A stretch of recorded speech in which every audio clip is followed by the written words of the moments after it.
I never knew my biological father. My mother was left alone with me, struggling to make ends meet with her job as a waitress in a diner. We lived in a small apartment in a very poor neighborhood. She did her best to provide for me, but it was hard. She was always tired and stressed, and we barely had enough money for food and rent. But my mother was a strong woman, and she never gave up hope. Even after my father had died in a car accident when I was a baby, she always told me that one day things would get better and that one day we would have enough to eat and sleep well. She believed that one day she would meet someone like my father with whom she could share the happiness and sorrows of life. When I was 5 years old, John entered our lives. John was a regular customer at the diner where my mother worked. He was a tall and handsome man with a very friendly demeanor.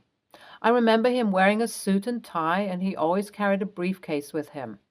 My 5-year-old brain used to think that he was someone important and successful, which turned out to be true.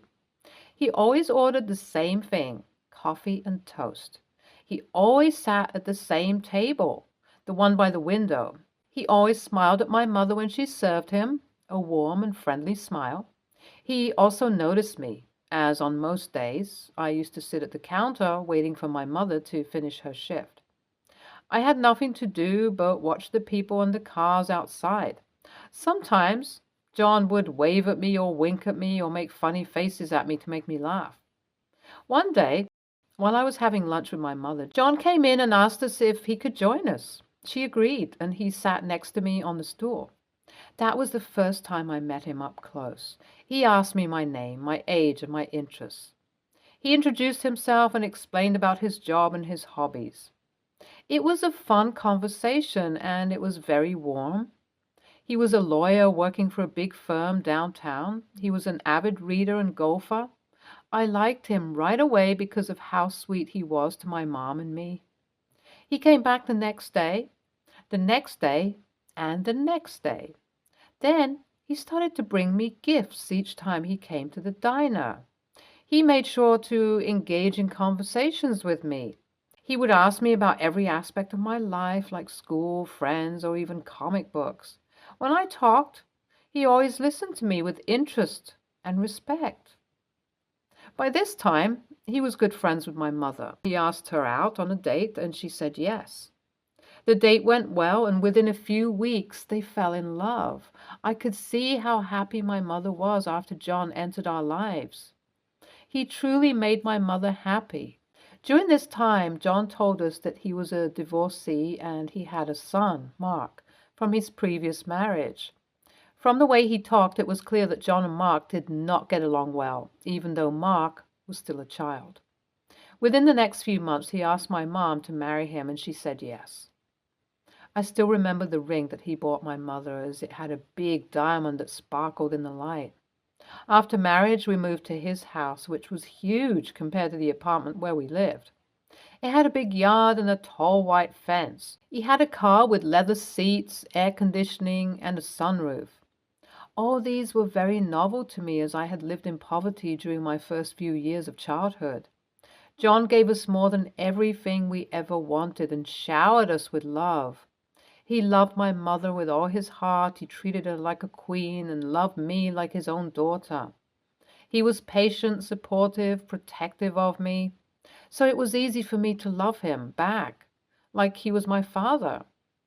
My stepbrother Mark was older than me by 10 years, and he hated John.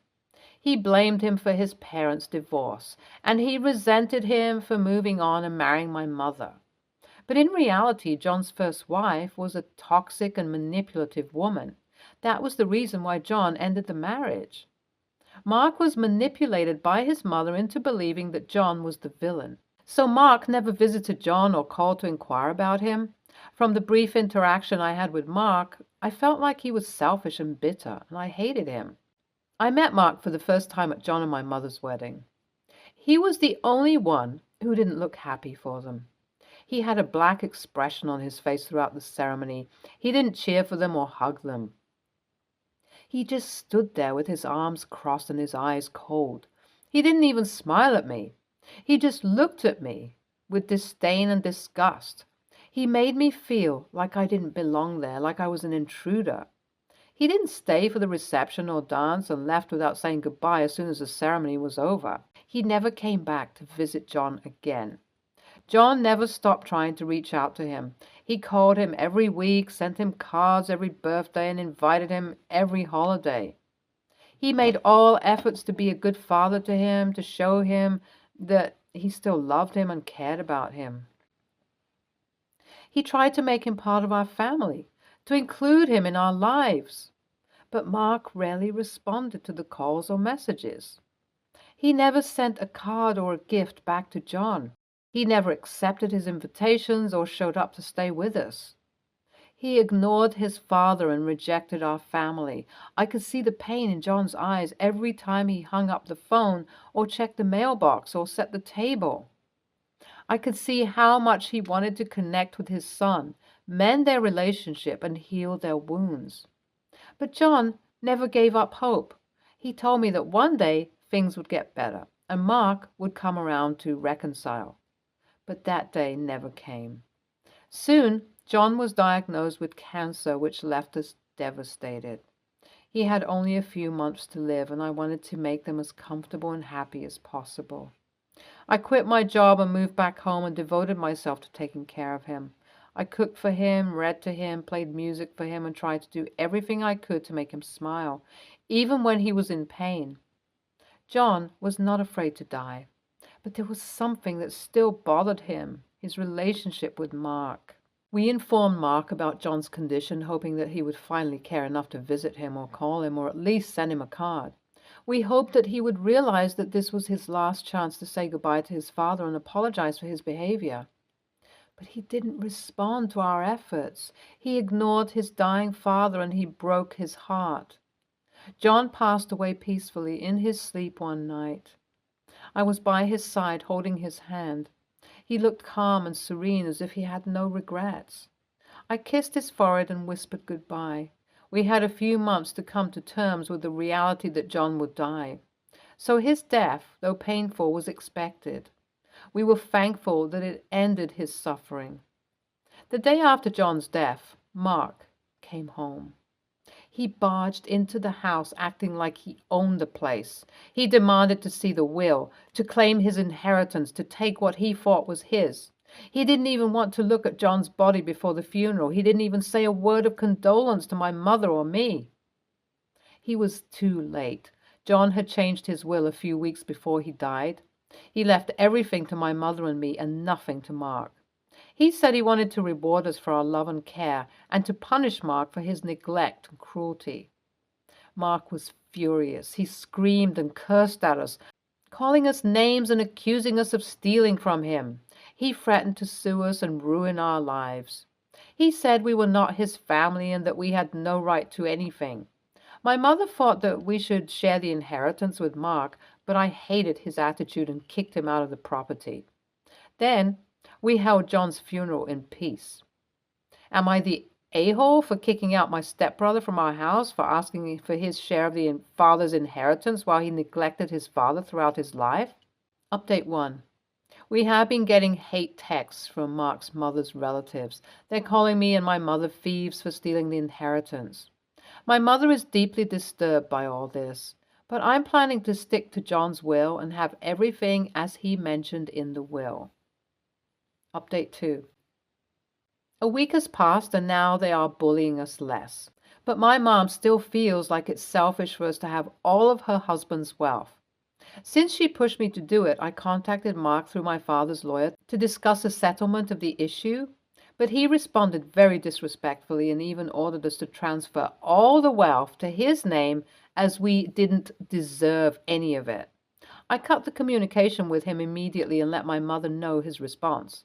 So that's over for now. Update 3. I felt like there was a need to get back at Mark for his arrogance. He had the guts to make his relatives bully us online. So I went online and posted on Facebook about how Mark had ignored John in the past. It was an elaborate post in which I attached screenshots of my text exchanges with John where he mentioned how painful it was for him. I think people must know the truth about Mark, or else We'll go down as the people who tried to steal his inheritance. NTA, your stepbrother deserved that treatment. From your account, it feels like he suffers from some sort of narcissistic disorder. It's always better to keep such people away. NTA, there's clearly only one villain here, and that's your stepbrother. He might have dreamed of walking away with all the wealth after ignoring his father for years. But sadly, that's not how the world works. At least now, he'll learn that there are consequences to his actions. Next story. The short story is we're going on 2 years together. 2 blissful years, truly. But tonight sucks. I love her. And if things keep going this way, excluding tonight, I want to marry her. That said, I'm currently drugged up with Benadryl, trying to sleep off hives and itchiness, and have blocked her mother and brothers. I have a peanut allergy. My girlfriend loves peanut butter, like kill an entire jar in a day sort of love. I know the irony. We don't go out every night and we don't live together. All I really ask of her is that she doesn't have any peanut butter products right before our dates, or if she does, to brush her teeth and wash her hands at least. When I picked her up tonight, there were a bunch of Reese's wrappers in the trash bin, but she promised that she'd washed up, so we went on our date like we planned. I started to itch during it, but held off saying much of anything. But it's now covering most of my hands, my arms, my neck, and my lips and cheeks.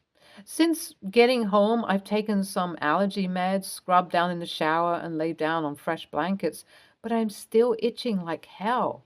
My girlfriend texted me good night, but because I was frustrated, I replied, "It would have been a better night if you'd bothered to wash your hands after having a bunch of Reese's." She got mad that I was policing her food intake and calling her dirty. Now she has her mother and brothers demanding to know why suddenly it was so bad with her when everyone I could ever interact with eats peanuts.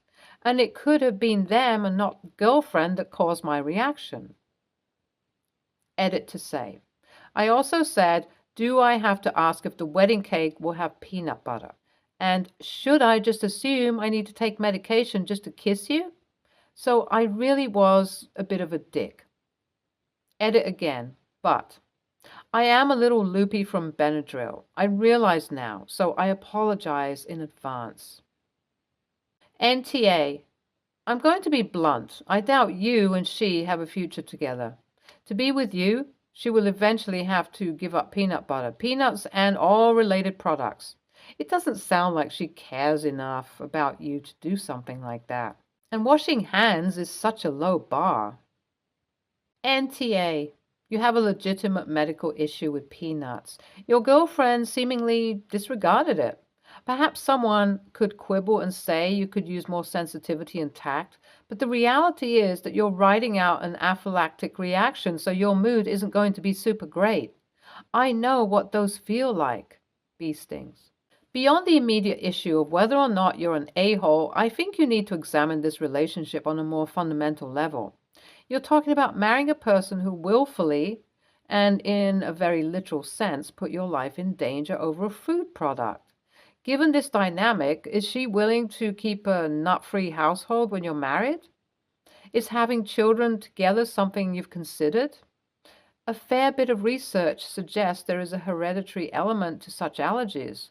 Will she endanger your children in a similar manner?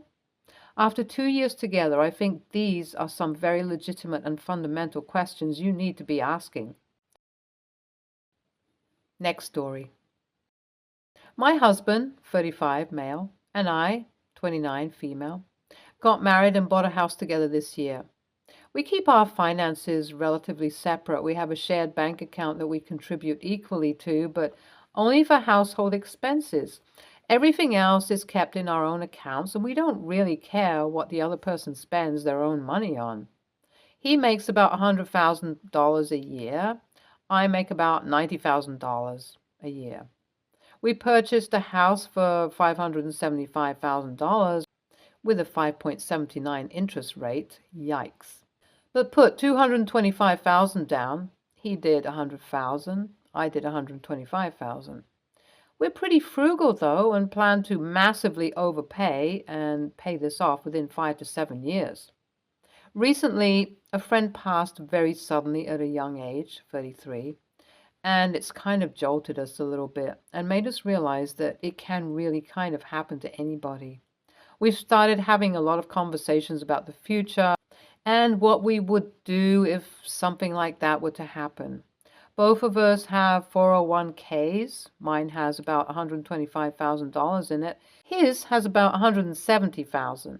Because we're married, the other person is entitled to that money should one of us die. But there is an option to sign a waiver allowing them to give it to somebody else.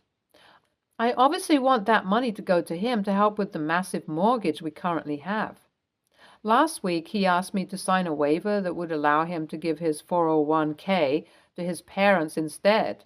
He said my finances are relatively secure, and he doesn't see how I would have an issue paying off the mortgage in the unlikely situation of him dying in the next 7 years.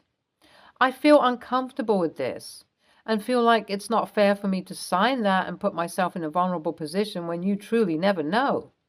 His parents own their own home outright and are secure enough at their age that the extra money won't make or break them. My husband also has a life insurance policy that will go to them as he never put my name on it. I have absolutely no issue with this, and it hasn't been part of this argument. My husband's parents now think I'm an a-hole and a gold digger, even though we've always had a really great relationship, and my husband is tremendously upset with me because I refuse to sign this form. So, am I the a-hole? Edit. I think separate finances was bad wording. I just meant we have our own bank accounts for extras, like I use mine for birthday gifts for him, trips to Starbucks, and nights out with the girls. Other than that, though, we do have combined finances. We split the mortgage 50-50, although he's paying more to catch up to me right now. Everything else comes out of the combined account, too. Car insurance, phone bills, travel expenses, Christmas gifts for family. Sorry for the bad wording, but we do contribute equally to our life together, and this is the first time we've ever had a hang-up about anything financially. NTA. He's not an a-hole for asking you, but he is an a-hole for not accepting your answer and telling his parents and getting them stirred up. Part of being a married couple is growing together and not leaving your life partner in a disadvantaged position if you can at all help it. You have a massive mortgage. It would be irresponsible of him to remove you as the beneficiary of his 401k before that mortgage is cleared. I would counter and tell him that if the mortgage is clear and the house is owned outright in 7 years, then you can revisit the issue. But until then, no. Because should something happen to him, you shouldn't be entirely responsible for the costs of a home you mutually agreed to buy, and his parents have the equity in their own home and would have his life insurance too. Or you can tell him that you have had a rethink and you will also leave your 401k to someone else, and if you predecease your husband, he can struggle to pay the mortgage. NTA, I find it bizarre that he would get his family involved in something that should be between the two of you. He actually told his parents about you and damaged your relationship with them. That doesn't sound like he's thinking long term to me. What husband wants his parents to dislike his wife? The parents' reaction is bad news also. The prospect of money seems to be more important to them than the health of their son's marriage. They've contentiously labeled you a gold digger. How do you put that insult back in the bottle? Also, your finances aren't really separate if you purchased a home together.